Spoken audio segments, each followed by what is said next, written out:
small topic of saving the earth, next steps in 15 minutes and 20 minutes each, so I don't know, wish us luck. Before we begin, I would just like to acknowledge that we are on Aboriginal land, and I think when we're talking about next steps, that's actually a really important thing to acknowledge because it's where we've come from, it's where we've trodden on, and I think, you know, in the context of talking about next steps, there's a lot of pressure, I think, on Indigenous communities to provide the answers, and I think there's a lot of lessons to learn from those communities, and also a lot of lessons for us to learn about how actually we don't want to do things and how we don't want to go forward in this moment of great disruption. So just want to put that as the context to keep in our minds that we live in the shade of the beautiful Kunani on the land of the Millennium people, and anything that we do needs to acknowledge that history.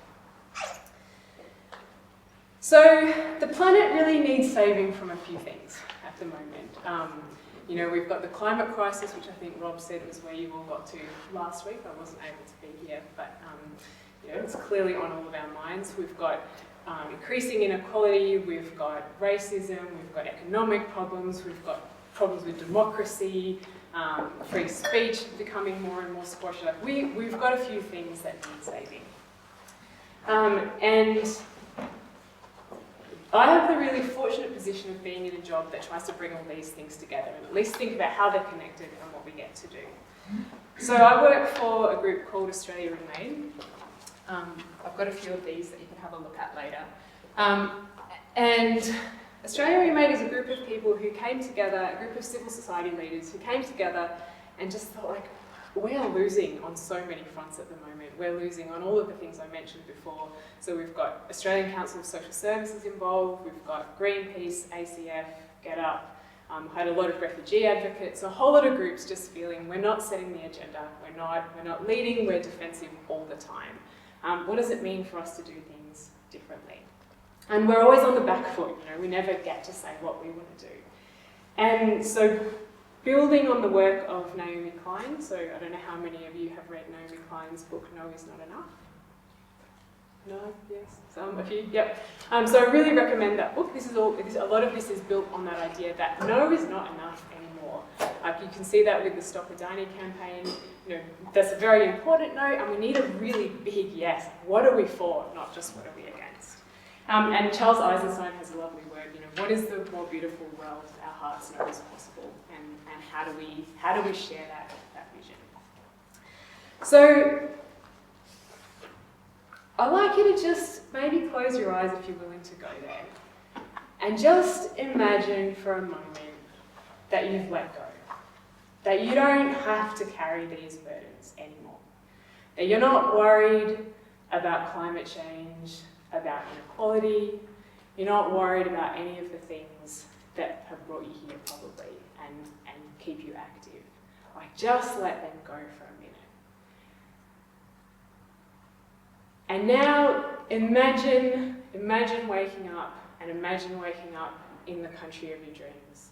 Imagine waking up in Australia that is a place that you're really proud of. Like, just sit for a second and think about what that would be like. What would it feel like? What would it smell like? How would your body feel? What would we be like together?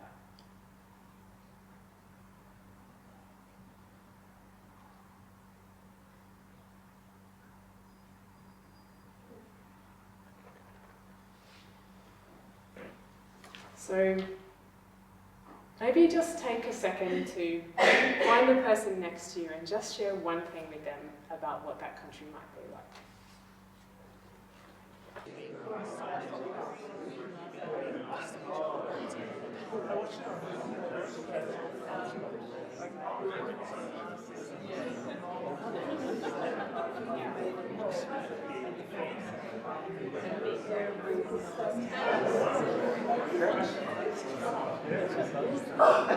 Okay, so does anyone have anything they just want to chuck up that came up in your, it's not a tutorial, you won't be marked, but... It wasn't so much about the land, it was about the community. Yeah, community.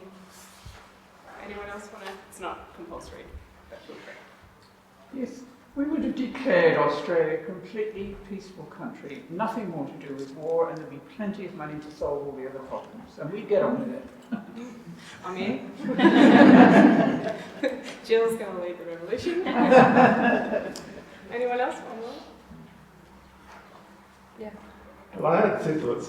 First of all, the vision of organic farms is fantastic, productive organic farms. Yeah. But the other thing is, it's not that hard. Like, it would just be a different avenue, and it's no more work. It's pretty simple. Yeah. So easy, right? So we'll solve it in 15 minutes. I don't know about you guys, but David Ritter, who's the CEO of Greenpeace and part of the Australia Remade Network, does that activity with us every time we ever do anything public, and every time without fail I get teary. And I just feel this deep sense of relief of imagine not waking up carrying this every day. So part of what Australia Remade did, this group of civil society organisations, is we got together and said, are we fighting for the same things? Are we fighting against the same things? And what does it look like to articulate that vision together? And so, we had a group of mostly white, mostly middle class, highly educated people in a room trying to create a vision. And it was a very nice vision, but we realised that actually that's not enough. We needed the voices of people who are most deeply affected by these problems. And so I had the absolute luxury and privilege of going around the country and asking people exactly what I asked you.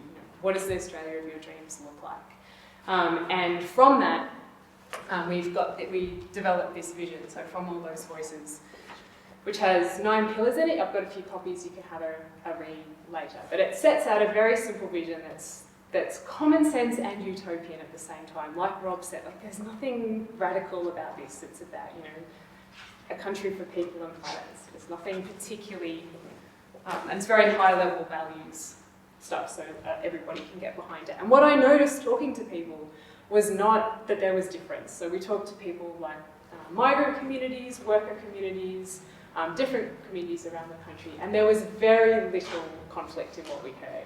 The one piece of conflict I heard was about refugees, and that came from a group of guys who felt very threatened in their own work. And when we talked it out, I just listened. They were actually deeply compassionate about people who needed help. They just didn't actually believe that people coming here as refugees were real refugees. But at the heart of it, they were deeply compassionate and wanted to help. So a vision is great. It's really nice to have that moment of putting down those burdens. It's really nice to think everyone in this room wants to go where I want to go, but it needs to be used. There's no point having that, putting it on the shelf and saying we've done a job. We've actually got to work to create it. So one of the criticisms that I often get, and I think partly it's age and gender related, is that this is really naive. This is a naive thing to do. That's very nice, dear, but we're getting on with the crisis planning. I would put to you that this is an essential part of the crisis planning. It's about why we're doing this and what's going to bring us together and what's going to get us out of bed each morning. Because if I don't think about this kind of stuff, then I'm staying and reading Harry Potter because it's too hard, the rest of it. So having a shared vision gives all of us, society generally, and also this network that I'm part of, a shared language to use, so that when we're talking about anything, we make sure that when Greenpeace speaks out about one thing, they're speaking out in a way that champions causes of the unions or the social services and all the different groups that are represented in that vision. And it helps us to trust each other so that we know if you're off doing your thing, I can do my thing and we're going the same way. And it helps us to shift language at a systems level so that we can hold ourselves accountable to talking about each other as humans and people and citizens rather than customers and consumers. And I think it holds space for possibility. So I think the first thing I've got to say is inspiration is essential. If we're going to save this planet, we need to keep each other inspired and hopeful, because for a very long time we've been taught that there is no alternative. And that's just complete crap, and we know that, and we're starting to get better at articulating that. But we need to keep talking. There is an alternative, and dreaming of utopia is a really important part of that. And I was reflecting after the first Wild Minds series about wilderness, and I was thinking, wilderness, the history of kind of wilderness and the wilderness movement in Tasmania does big yeses really well. And I was surprised I hadn't thought about it before. You know, the PETA campaign and the Franklin, they were big yes campaigns about keeping something beautiful that had a heart connection for a lot of people.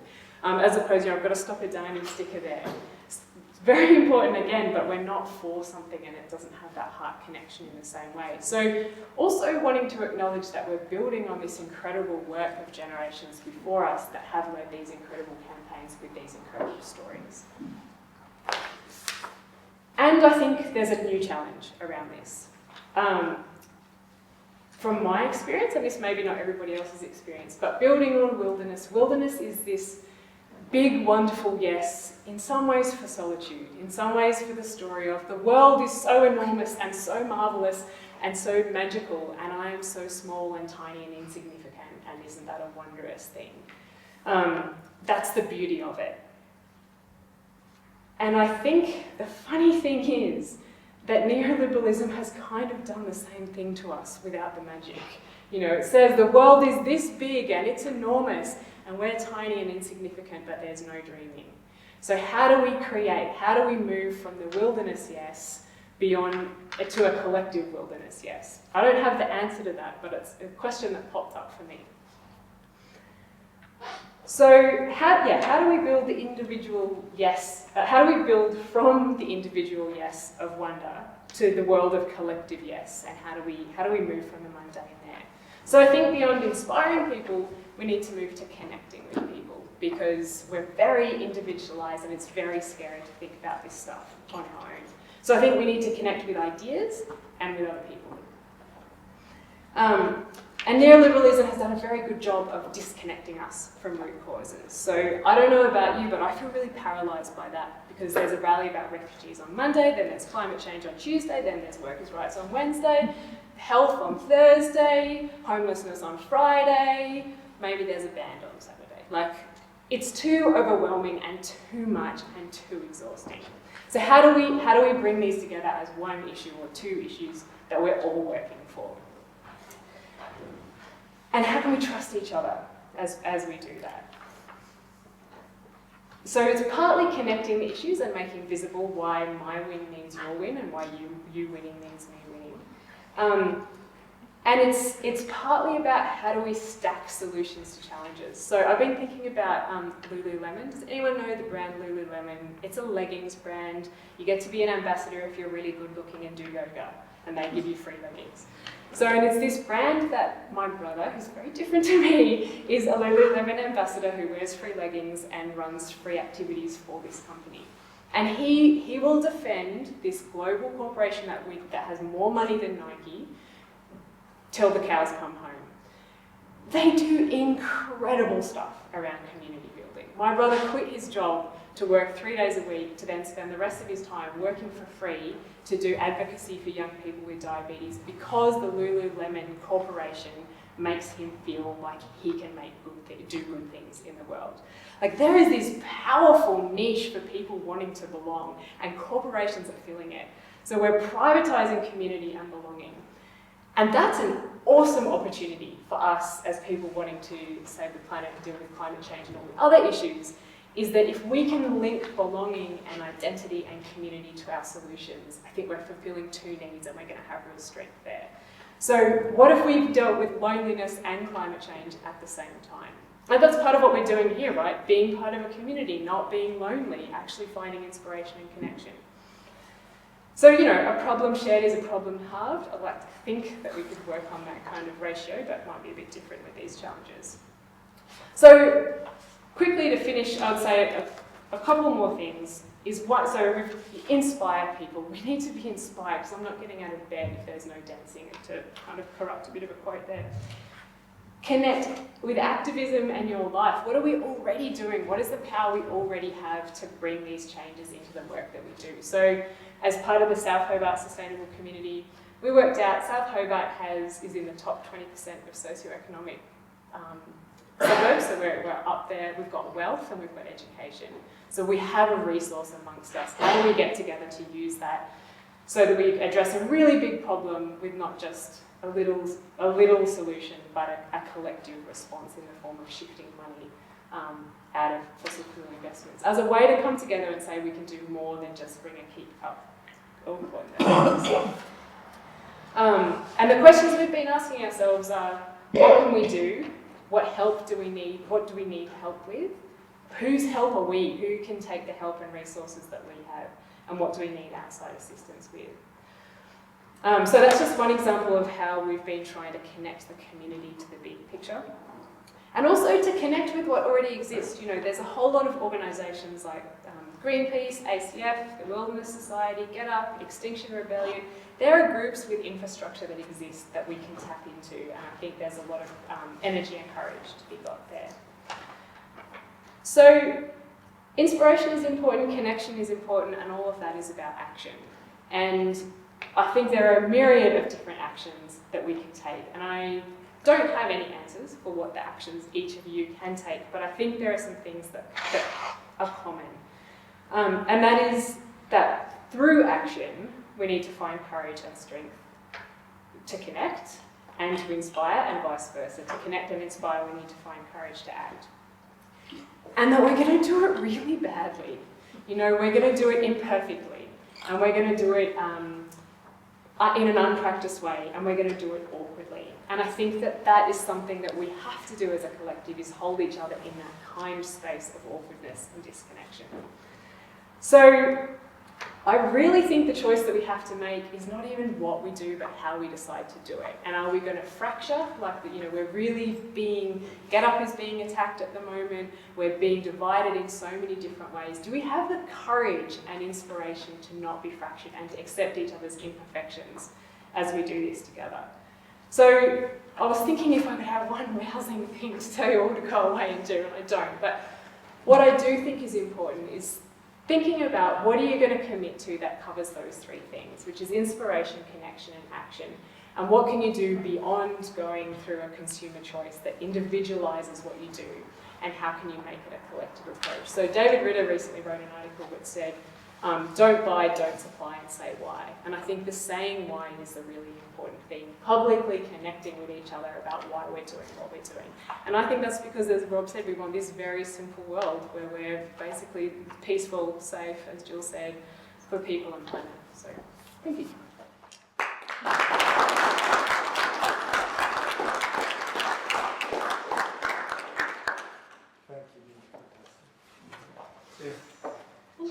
Thank you.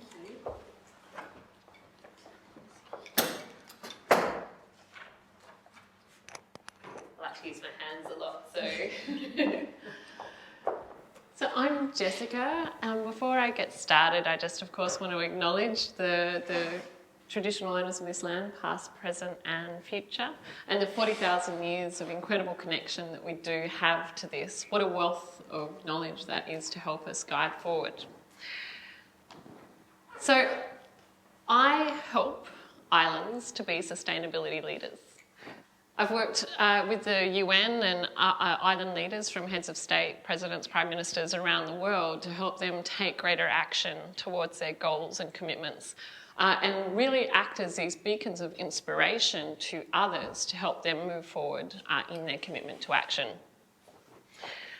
So certainly islands, and as you would have seen recently in the news, the Pacific Island Forum, there is dire consequences for islands, particularly on the planet.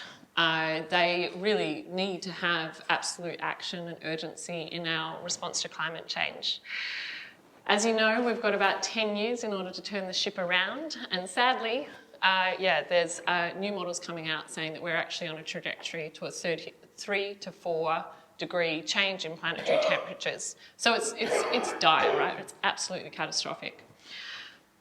At a 2-degree change, we will see 99% of coral reefs dead. So it's bad. We're in really uncharted waters. But tonight, here to talk about saving the Earth, and luckily, I think that we won't actually have a 6-point plan. I think it's actually going to coalesce into a nice 3 points still. So one is, when you're going to save something or do something, it's a really good idea to have a plan, right? So we need a plan. We need people and we need commitment. At the end of these 3 points, I'm also going to reflect on some lessons from Lake Pedder. So, I got back to Tassie about 3 years ago, and the reason I moved back here is because I love Tasmania. I've always loved Tasmania, and I always will. I think we're from one of the most beautiful and amazing places on the planet, and we have this amazing capacity for what we do here, this incredibly connected community, this incredible wilderness and wonderful things happening. We also have this ridiculous amount of people with PhDs and scientists, so we're pretty sort of well positioned, right, for some pretty good thinking about responses to climate change and sustainable development. Anyway, all these amazing things happen, some great people doing things to change things locally, to lead their businesses, to be leaders in their councils and make change. So what if we start to identify who these people are and say, hey, you're doing something great, you're doing something wonderful. What if we bring these people together in a room and say, hey, okay, so there's a lot happening here. It's not controlled by any singular entity. What if we bring together our change makers to say, what are we trying to achieve here? What is the top of the mountain that we're trying to climb? So if we can just visualize for the moment, like, Federation Peak, right? It's a challenging climb. That's going to be the top of our sustainability mountain. At that top of that peak, at the moment, it's kind of like we're at the base of the mountain, and we've got all these energized people, and we're wanting to do something, but at the moment, it's not really clear what the top of the mountain is. So if we're thinking, okay, top of Federation Peak, that's about a 2030 timeframe. What are the things that we want to have happen in our sustainability future? Now, given that we're in Tassie, some of the great things that we already have happening are, we've already got tripartite commitment to 100% renewable energy by 2022. This is globally significant, massively globally significant. By 2030, what if we could support a transition to 100% electric vehicles, right? We could be the first economy in the world to have a full transition to electric vehicles running on renewable energy. Pretty cool. I would want to invest in that. We could also look at how it is we could triple our local food consumption, right? We could look at zeroing waste, making sure we have zero recycling exports. We could make sure that we have 100% literate Tasmania.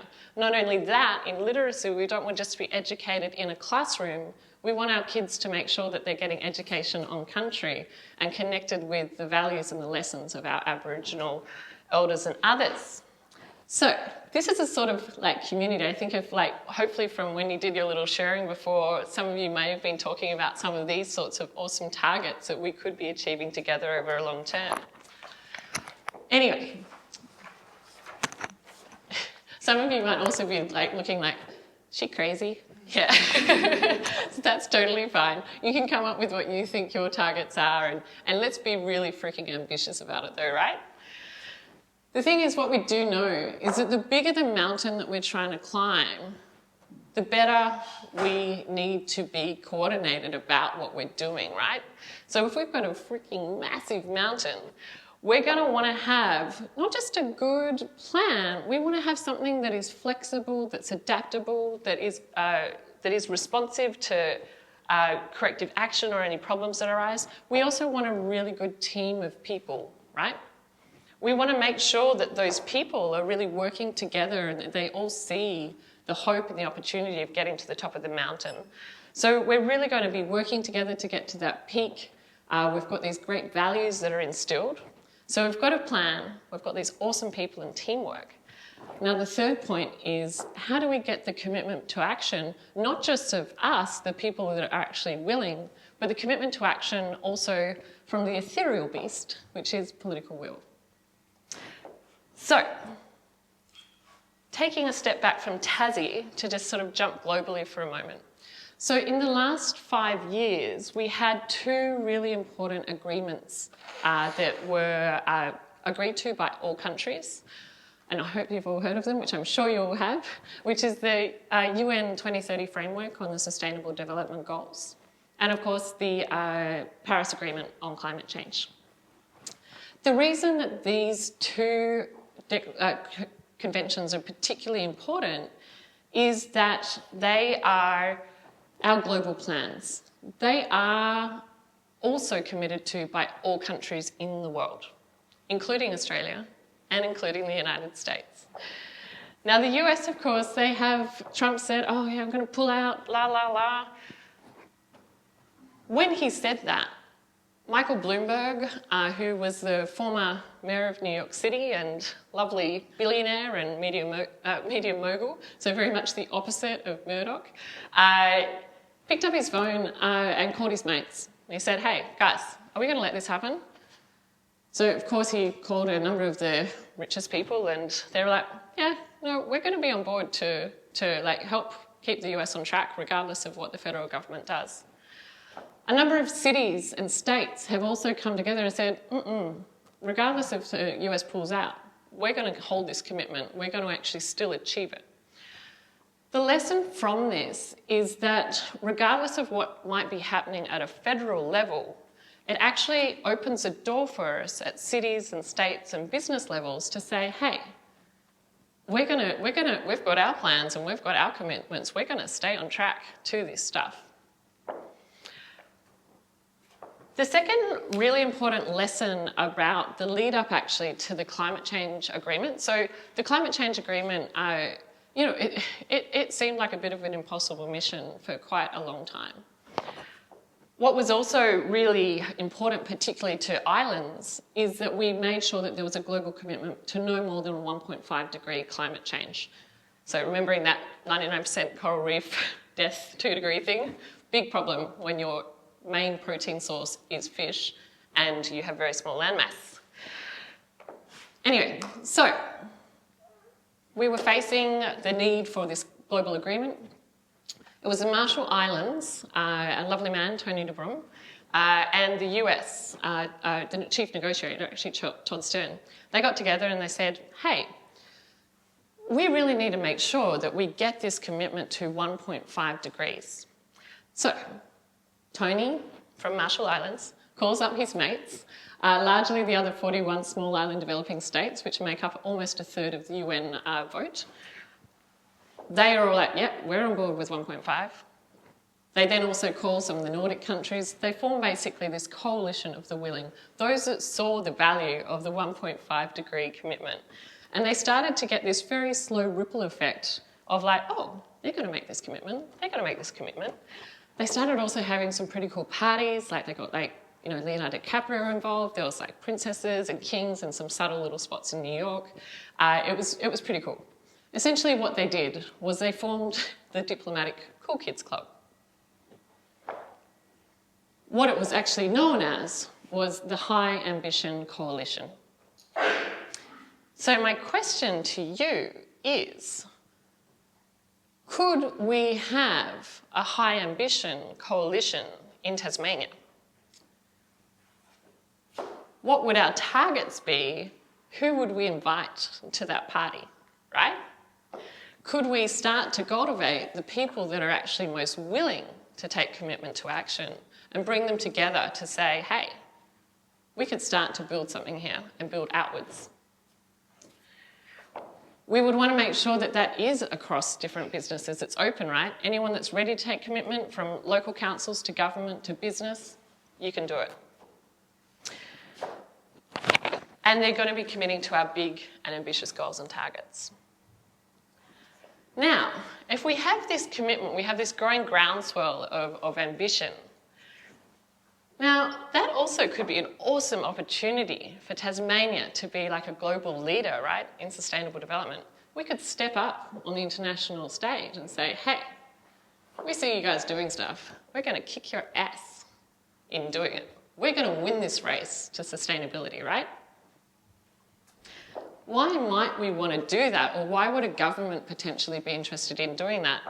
It's because by developing that sort of international profile, you have this opportunity to not only show off that you've got all these great commitments, and be respected by your peers around you. It's a huge opportunity to also attract investment into the partnerships and the way of life that you want to cultivate. There's a lot of people happening around these sort of big climate action summits and those sorts of things, and they're looking to find the examples of where you can actually get that global example of what sustainability at scale looks like. Tasmania could be pretty well positioned to do that. So, the next thing is how. How would Tasmania step forward?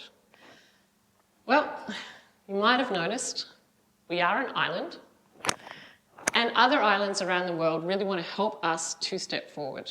They want every island in the world to be a sustainability leader. So those islands have actually invited Tasmania to step forward at any point on a UN stage to make these commitments. So what I have actually been talking to you about is really a process that's been sort of underway for about a year now, where a number of people have been coming together to think about, actually, so how can we start thinking about these sorts of targets? How could we do this? Next month, there will be actually a forum which will be looking at how it is that we can shape our food and waste systems, looking at the opportunity of advancing a circular economy in Tasmania. It's actually going to be hosted by the Local Government Association of Tasmania. They're really behind seeing this happen, with support of the state government, the University of Tasmania and Eat Well Tasmania. So it's really something that is actually becoming there's a step there, it's a reality, and there is the potential to respond to this invitation. So just to change tacks a little bit and have a few lessons on times of the past. So going back to our mountain with our targets and those sorts of things that we're climbing. Now we know that this is a massive mountain, right? So it's also really dangerous. If you start to race up that mountain, you might lose all your energy or do something wrong. So what we want to make sure we do is that we have a careful process in thinking about what it is that, like how we're going to actually step up this sustainability mountain, right? We want to make sure that we're thinking about what we're doing. We're taking time to plan, to make sure that we're talking to the community that's actually helping us get up this mountain, that they're on board, that we're not impacting on sensitive landscapes and the environment. That we have a clear part or clarity that anything that we're doing is helping us to get to the peak and isn't a false peak that's taking us off track. So what we want to do in our process is certainly, we want red tape cut, no one likes bureaucracy, but we do want to have strength in any of the decisions that we're having in our state, in our island, to move forward. So this kind of gets me to the lessons of PETA, of course, where we know that when there is poor process and that there is a move to go against the will, you might really annoy some people, and over the next 50 years, they then rally to save the Franklin, to establish the first Global Greens Party, to establish the Tasmanian Wilderness World Heritage Area, and continue to fight for something that they're passionate in. So in the summer of 2021-22, it's going to be the 50th anniversary of the flooding of Lake Peta. This also coincides with the UN Decade on Ecological Restoration, conveniently just declared earlier this year. I'm also working at the moment to support the Lake Peta Restoration Committee, helping them think about how to develop their plan, bring the people on board and get the commitment. So with that, what we are looking to do is get agreement to have the full restoration of Lake Peta by that summer of 21-22. So we are in the first phase of a strategy planning and research centre, which is a research phase, which is really looking at bringing together the best of science. So we have a wonderful restoration ecologist who's recently been recruited, Dr. Anita Wild. She's undertaking a scoping study. The Environmental Defenders Office has recently came on board, and they're providing some legal advice to us.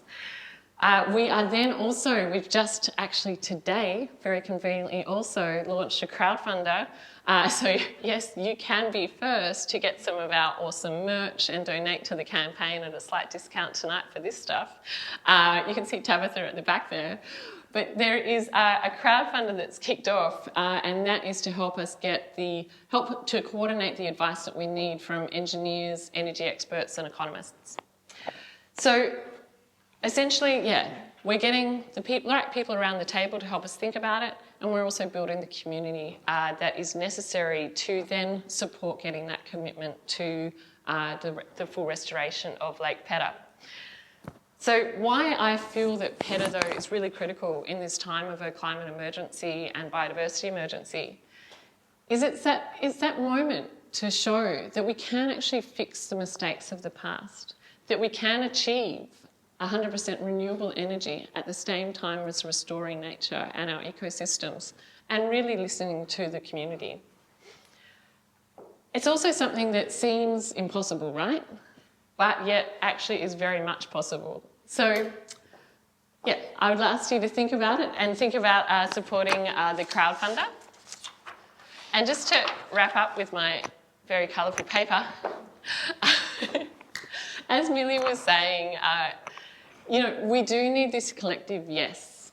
We do need this inspiration, the connectedness and the action is absolutely critical to all of that.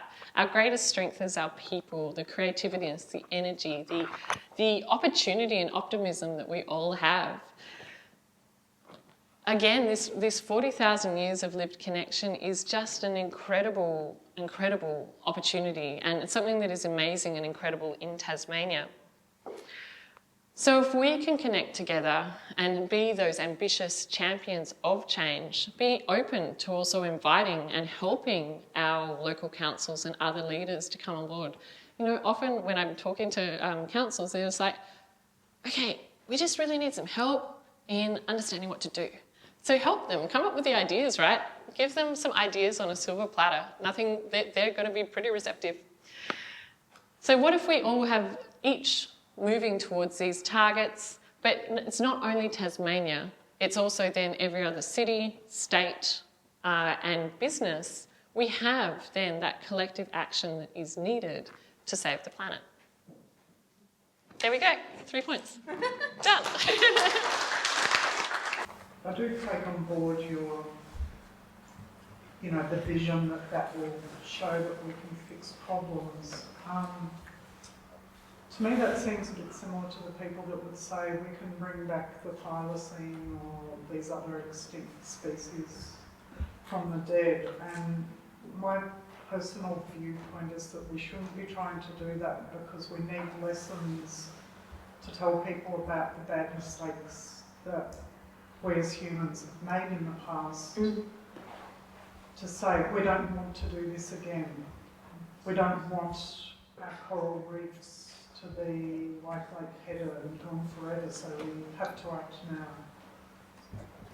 Yeah, I think that's a very fair and valid point. I think the slight sort of difference in framing is that with Pedder, the reason we have that restoration ecologist is because that restoration is entirely possible. It's actually really quite straightforward and will largely be done by pretty much Australia actually just starts to re-establish itself. And a number of scientists are really, like Jamie Kirkpatrick and others, right? Yeah, this is entirely doable. I think the thylacine coming back from the dead might have a few more challenges.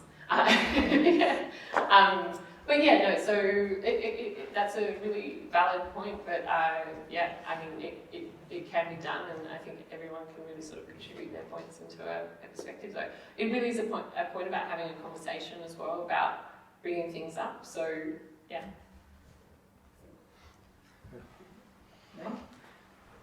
Oh, hi. Leanne. Just following on from your comment, I guess, I think there's lots of, I take your comment as well that you just made, but there are lots of mistakes that we can't undo. So I think we're not going to run out in a quick time about mistakes to point to learn from. I'm wondering with Australia Remade, Millie, what's a good example? What do you feel has changed since you've been doing this process? Is there anything you can say, any reflection you can share where you've gone, wow, that used to be like this and now it's like this? Yeah, so the civil society groups that I've been working with from 2 years ago, when they were in the room, had never talked to each other really before, or not for a really long time, and suddenly were in the room realising they could share resources. And so they're on in a kind of practical way, they're at that group level, they're all on the phone to each other a lot and getting together across the sectors quite often and sharing. So ACF's just done a whole lot of research on democracy, and some of that's public, but they're also sharing between themselves. So on the one hand, I would say at that level that's been quite successful. The other stuff, I'm not sure we've actually got outcomes from it yet at a big enough scale. So one, not very many people know about it. What I am noticing is we've been asked to do a lot of different things. So Gloucester, the community of Gloucester in New South Wales, they recently won against the Rocky Hill coal mine. They've also fought off coal seam gas. They asked us to come, they run a Sustainable Futures Convention every couple of years, and they asked us to come and co-part with them and do it as a visioning activity this time, their festival, because they've been fighting so hard against things, they wanted to come together. So on that really small scale, it brought 200 people from the broader community together as a moment of relief, I think, and rebuilt their energy to keep going. So if we can replicate that in lots of different ways, I think that will be a successful contribution.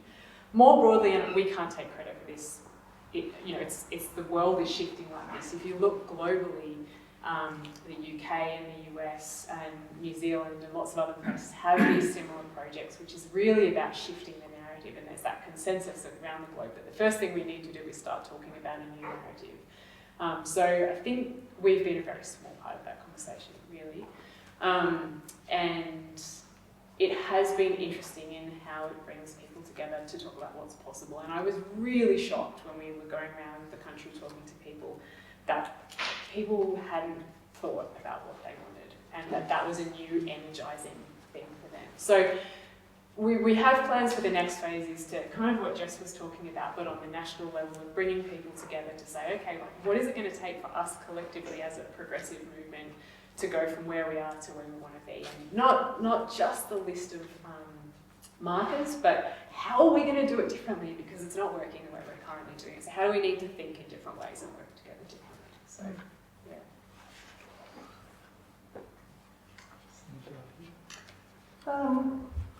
Talking about Lake Peter, it was beautiful, undoubtedly, and it was destroyed. Now there is a big stretch of water there, which is not unattractive, and it's a valuable asset, water. I don't, as sad as it was to lose Lake Peter, I really can't rationalise the thought of trying to restore it. Because it'll take, 100 years to get it back to where it was, 50, optimistically. Why? Yeah, so that's what the studies will give us more of a tighter timeline in terms of, so once we get rid of the bathtub effect, won't actually be too long. So it'll be about, why do it? Why? It was a place of is a place of considerable spiritual connection, and we have the capacity to restore it, so why wouldn't we? It actually is really quite a straightforward sort of process in terms of once you actually remove those dam walls, it's it will start to sort of re-vegetate essentially. There is a fine layer of sediment essentially across the beach, which is around about 1 inch thick or so. So pretty much, Janie Kirkpatrick was saying, basically after a few rains, that sediment will wash away, and you actually basically have the Pedder Beach is intact and is basically there again. That surrounding, they're called ecosystems. Yeah, it will take longer in terms of its restoration. But when I am on the lake and spending time there, it's that you just can't help but think that you're contained in this impoundment, which is in this incredibly wild and wonderful place, and yet, you know, it's not real. So, yeah. So that, to me, that is, yeah. I mean, the other hydro dams up there that did exactly the same thing. Yeah, very true. Yeah, with PETA though, the percentage, it really is actually being used pretty much as a backup battery. So it's the top metre or so of water is used as the backup water to the Gordon power station. It would take approximately 66 wind turbines to replace the energy that it currently generates. So for such a large area of water and really relatively not too much effort, it actually could be completely restored. And, you know, yeah, it might not look that pretty for about 10 years, but, you know, after that it would probably be pretty, not bad. Button grasses and those sorts of things spring back pretty quick. Just a comment, not a question. Lake Perry was unique because I think it was the world's only quartzite beach, and that's why it was originally nominated to be a national park. It has that global significance. It's not just a lake that was dammed. Yeah. You know. I like your analogy of how we are trying to, we've got this big mountain and at the top of it is our vision of sustainability or our utopia. And that we are at this bottom of the mountain really. Mm-hmm. And we're all starting from different sides of the mountain trying to get there, whether it's a race or it's just a journey up. Mm-hmm. How do we reconcile that, you know, with this idea of connections and action, that we can be inclusive in the way we perceive other people trying to achieve the top? Because the challenge I see to some extent is we all have this vision, but we have different views of how we get there. And we say, that person's not doing it right, mm-hmm. or they're doing it wrong. So, and so you've got this idea of getting to the top. One pathway is to restore Lake Peta, but other people say, no, that's not the right way. So how do we be accommodating in order to collectively get to the top? Yeah, really good question. So what I often like to think about is, yeah, like we need to get really clear about the targets that we're trying to achieve. I never like a plan to be too locked into place about the how, because I think that people need to have the freedom in order to define what the how is for themselves. Yes, we need definitely sort of, you know, the stronger policies and those sorts of things that are channeling the investment and those sorts of things into a how approach, but also recognise that those policies are always going to sort of shift as they do. So it's a really, I think, important piece in terms of that how, as well as individuals, that I try to think about. You know, when you criticise something, right, in terms of everyday, temptation is just to be like, oh, well, that's just, you know, crap because of blah, blah, blah. Instead of criticising, take it a step forward and actually say, well, actually, I'm criticising that. What would be a solution to that problem? Can you start to bring people together to think about what a solution could be?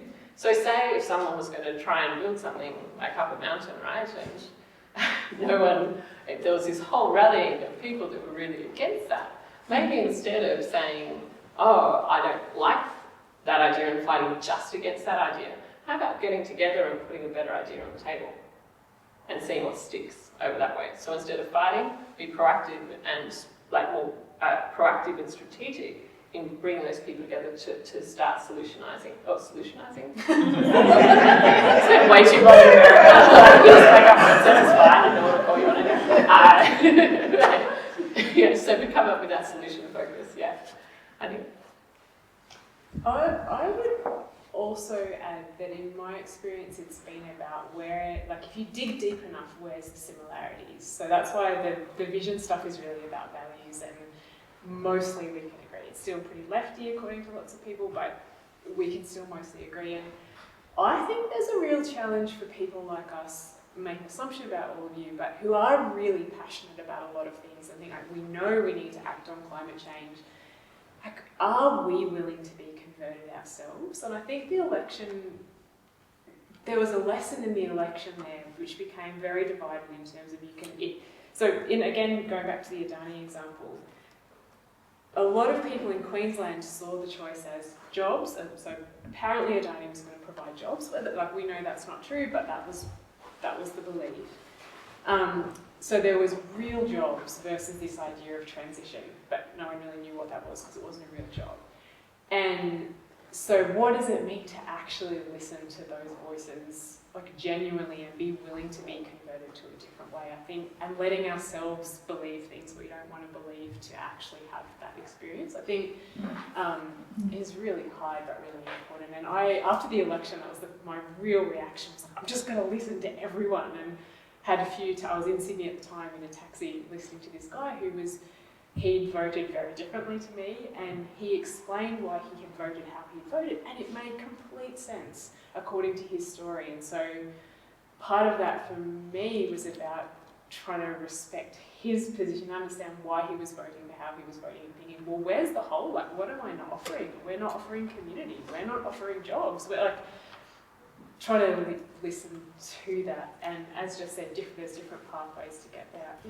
I think there's a lot of work to do with that, I think, yeah.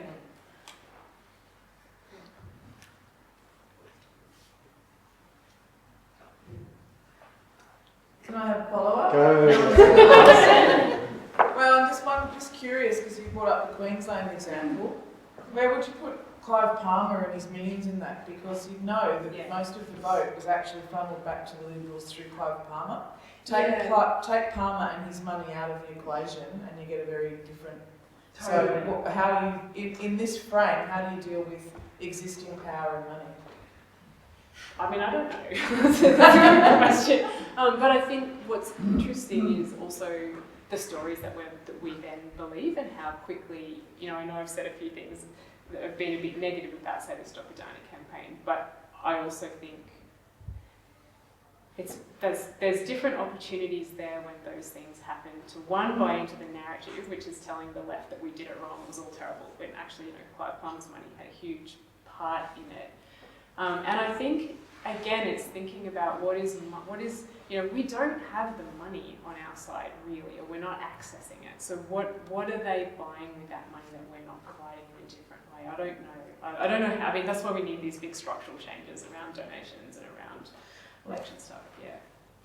Can I answer that? Go for it. One answer is to support the smaller political parties that want to get money out of politics. And the other thing is, he spent more money than all of us in this room now lives will see. And it only shifted a few tens of thousands of votes.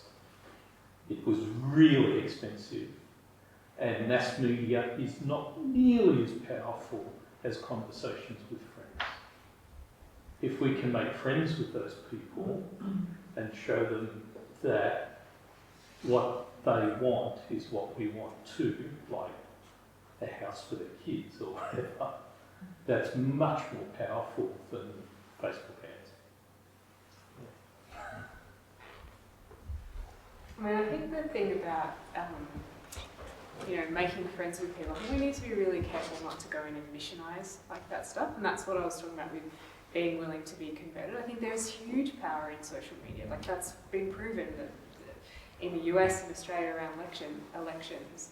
Like there was some guy from Queensland who got his post shared squillions of times around, I think, the death tax, or sort of one of the fake things. So I think we need to be really careful about how many of us, so we can talk about conversations. Conversations are going to change the world. Connections are going to change the world. How many of us are having those conversations with people outside the people that we know? Like, how many of us are actually knocking on the doors of our neighbours for any reason, to borrow a cup of sugar, let alone have a political conversation that's different and difficult? So I think we need to hold ourselves accountable to that, because it's very easy to say, and we're very scared of doing it.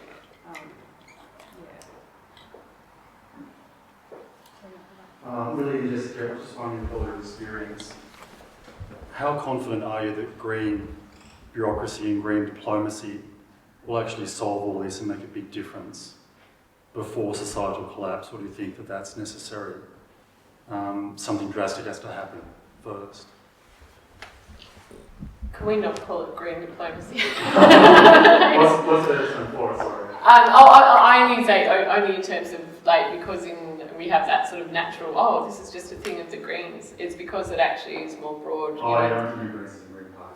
Yeah. Oh no. I mean, but in terms of like the global commitment on climate and sustainable development, it has sort of these strong connotations of what actually needs to happen. But then, yeah. So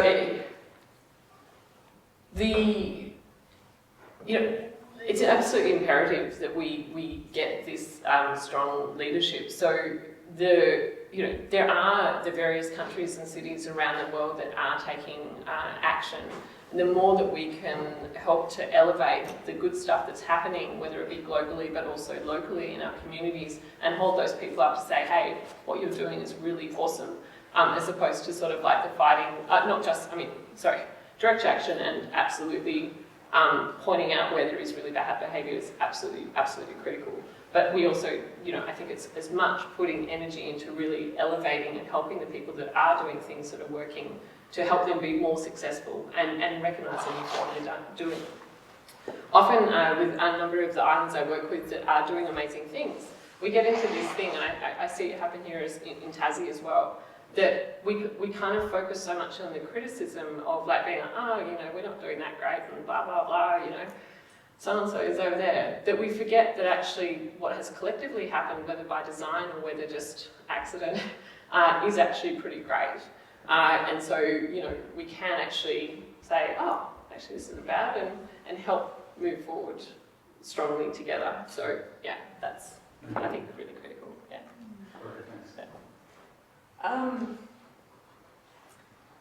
I also think that we are getting better organised at dealing with the disruptions that are coming and getting better used to, as a broad movement, stepping into those moments. I don't think we're there yet, and I think there's a lot of learning to do about that. And I guess really, the way I'm hearing your question kind of is like, is there any hope? Is that sort of what you're asking broadly, or do we need to wait till the shit really hits the fan?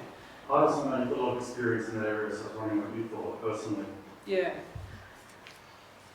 I guess adding to Jess, I think we need to find really new ways of speaking about this stuff. Like, I think, like Jess says, we need to get rid of green. Green doesn't work for this country in terms of uniting us together, because we're going to have to cross bridges. I don't know how much you know about the Green New Deal in Canada and the US, but that's the New Deal was post-war reconstruction, and actually I hadn't realised until recently it was a response to the Dust Bowl in the US, and so it was actually about this mass mobilisation of resources for dealing with this epic ecological crisis that had never been seen before, and they dealt with it. There's problems, but it was seen as this crazy, ludicrous, wild thing to do, and then they did it, and they dealt with the problem, they mobilised infrastructure and had this big construction plan.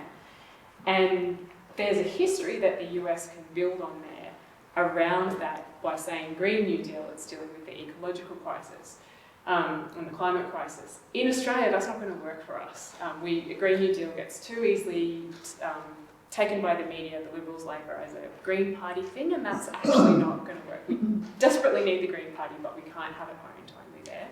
So I think part of our challenge is to find a history that enables us to carry a collective story forward. And in Canada, they're working on, they're doing this process by going around, I think in a very short time, they had 150 town hall meetings across the country in every province, talking to communities about what's it going to take to shift us, and brought people together from lots of different diverse areas to start that process and drawing on their own history. So I think something like that is possible here. There are lots of murmurings and talking about that, but we're not very good, I don't think, at talking systems and linking issues. So we can all kind of say it's a systems problem, but I don't think we really know what it means, or we don't know how to talk about it in a way that's particularly elegant yet. So there's a lot of that learning to do. Thanks. I think one has to rely on corporations because the government is not interested it's all about making money, greed, how rich can you be. The only way to do it is through corporations and forget about government. As you say, let's do our own thing.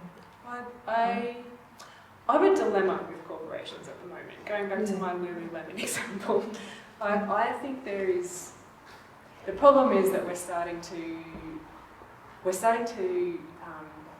diminish the role of government because we're throwing the baby out with the bathwater and saying, no one cares about government, no one cares about democracy. Scott Morrison was in the paper the other day saying, Australians don't think public services work anymore, so let's privatise. So that he's telling a story about, and we're buying into that story and letting those services go. So I think partly we need to be building up the story when we say, Scott Morrison's an arse. We also need to somehow say, and we should respect the position of Prime Minister and democracy, and I don't know how we do this. Like that, we have to get better at that. And I think I've been really struggling with thinking about corporations at the moment because they're doing incredible things. Like there's a mobile phone company in China. They sold 7 million, a really large number of mobile phones in 24 hours. And they have this following of people who do for free screen bugs of the apps. For free because they feel like they're part of that community. And they feel like they belong in the same way that Lululemon has this model. And so we're letting corporations fill this role, and that's good because we need people to feel like they belong. But I'm worried that, like my brother will defend Lululemon until the cows come home, and that they're all about lead yourself, be your best life, and they don't pay their workers properly in the factories. So they pay them, an okay thing, but not a living wage. So he will defend them. So on the one hand, they're doing these amazing things, and on the other hand, there's real risk that it becomes privatised. So I am more and more pushing that we don't forget corporations, but I'm really wary of what they're taking over as they do these good things. I'm interested, like, a big part of the conversation that I'm hearing here in all of this is about reframing the narrative, kind of getting off the back foot and the defence because of all the neoliberal agenda that has is holding sway, and in part because of their just being in favour with the predominant press in our country, and when it's not the Murdoch press, then it's the Palmer social media. And talking about corporations being the saving grace in a space where, corporations are for private, the private stakeholder profit, that it's a means for them to achieve their own ends. I'm interested if you guys could talk about the space that we've kind of missed so far about cooperatives kind of filling the function that you're talking about corporations should fill, and that government is not filling. Like, government should be for the people. Where can corporations, like if you kind of go blue sky, where can you see space for corporations to really kind of take the space and run with it and get to the top of the mountain? I can have a go. It's always, I think, whether we talk about governments or corporations or which have you, then, at the heart of that is always people. And, we respond well to carrots. You just need to find out which carrot is the right one to get the step forward. So you never block someone necessarily from being involved, but to allow them to actually be involved and step forward. Gives them a choice to step through the door or not. So in some, going back to sort of this high ambition coalition point, it's a very useful tool to think about how you start to not try and change everyone, but just really bring together those that are willing to make that change. But when you look at really essentially what you're looking at doing is convening essentially people with influence, right? and the ability to actually make sort of changes. So when you actually start to cluster that together, you can end up with a really quite amazing group of people that then can, that seem more attractive. If you were on the sort of cusp of making perhaps a decision to step this way or that way, you know, if there's sufficient people over here that you really like and respect, you know, it helps you to move into that corner. So yeah, so it is I think a really useful tool.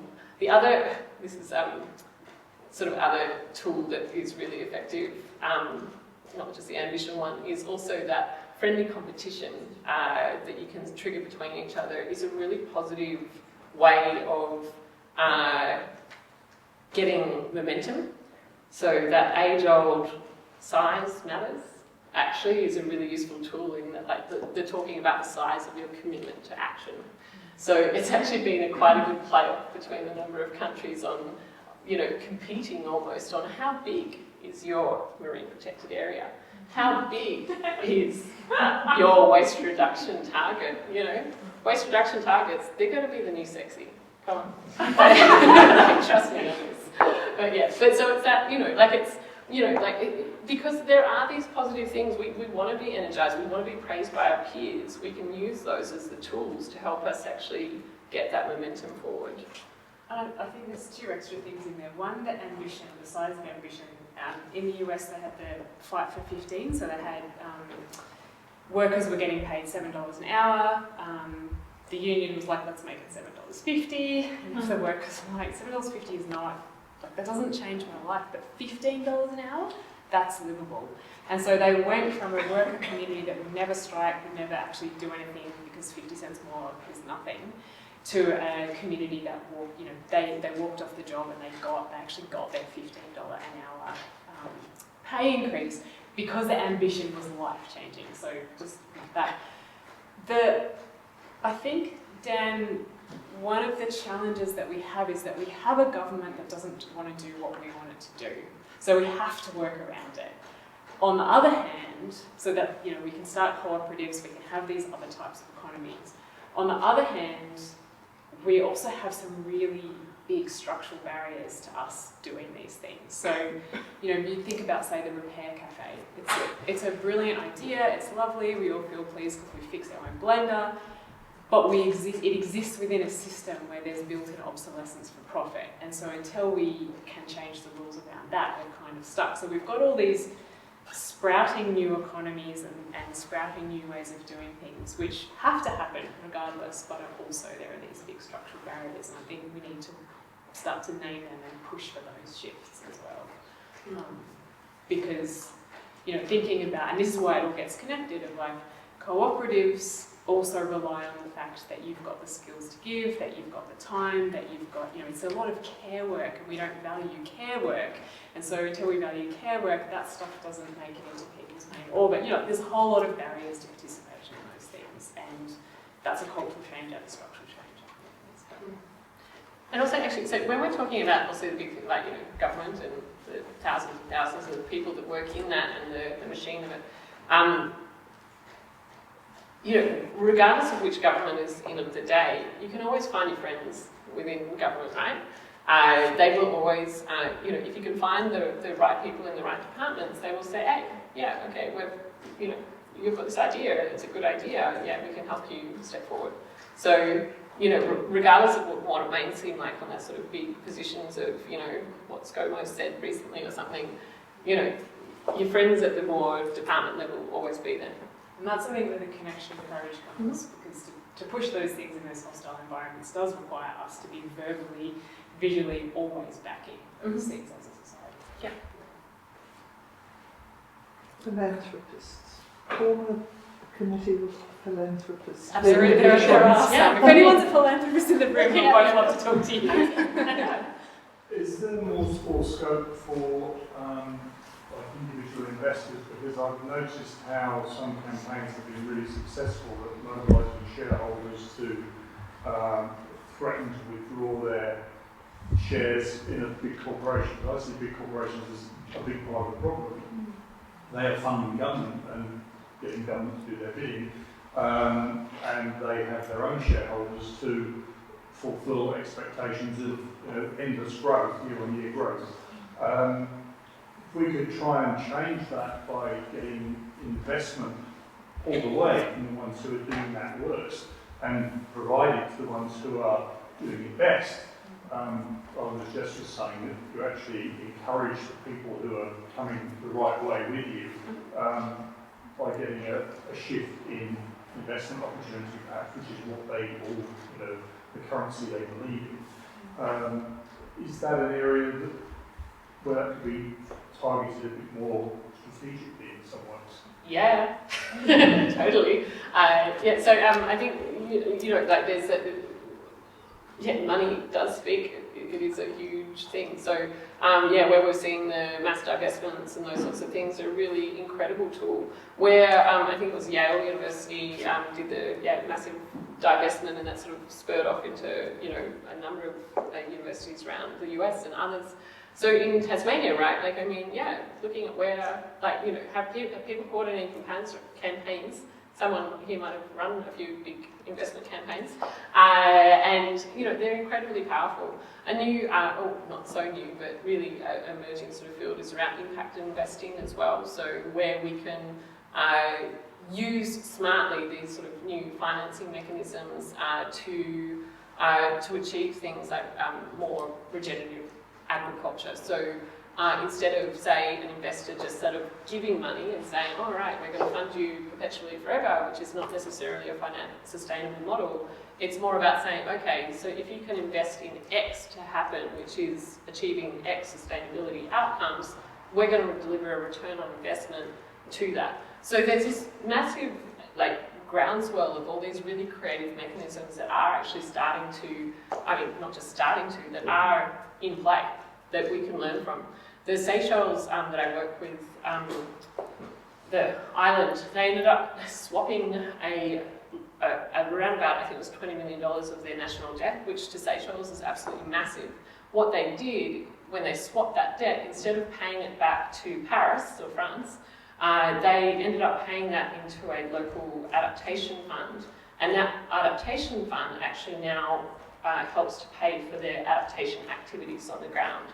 So it's a really quite incredible sort of action. There's a number of different sort of financing things that you can sort of see that help to do on the ground action pieces, and then the other ones which can help to sway decisions of yay or nay. It's a fascinating area. Yeah. I think, so we're just about to start in South Hobart. We worked out, back of the envelope, that there's probably about $400 million in South Hobart in mortgages, insurance and superannuation. And the uni has about, I think it was $20 or $40 million possibly invested in fossil fuels. And so in comparison as a suburb, we have a lot more power than the uni, and you kind of imagine the uni as having a lot. And if we could even move half that, which is probably the realistic amount, that's $200 million we can move out of somewhere. And as an individual, being told, oh, move your superannuation because it'll make a difference, I think, God, there's nothing in my superannuation. That means nothing.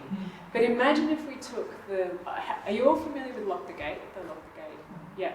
Imagine if we took the Lock the Gate model and locked our suburb. I know we couldn't do it 100% because you can't get out of uni super if you're with the uni, but imagine if we had that as South Hobart. How many people live in South Hobart?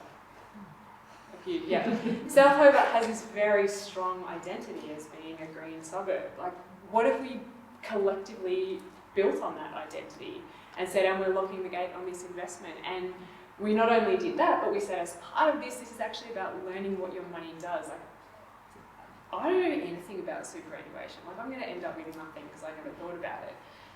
So what does it mean to actually then empower myself as a woman to know about my superannuation? So that's ticking a few boxes. And then what if we said, well, we've got this increasing divide here in Tasmania and across the country between city and rural. What if we use this as an opportunity to link those things and said, okay, let's make an agreement with Bank Australia or Future Super.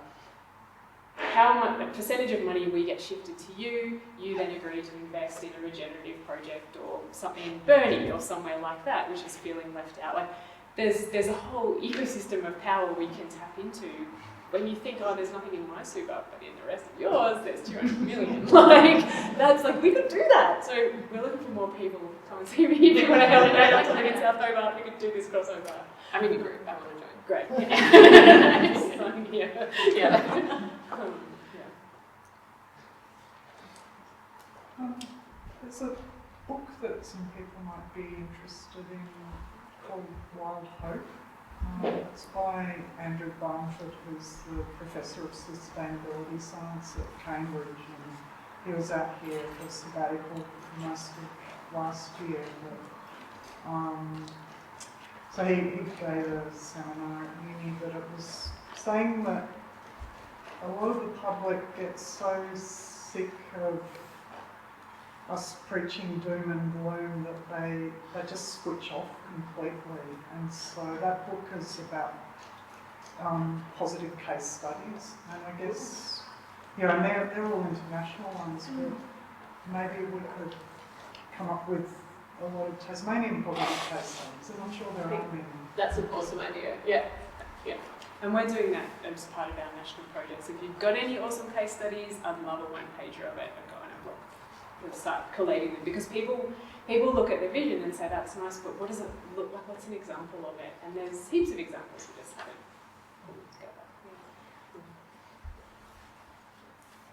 And there's one called Island Bright Spots.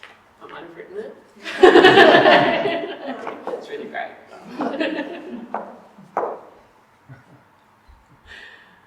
Any other questions? Thank you very, very, very much.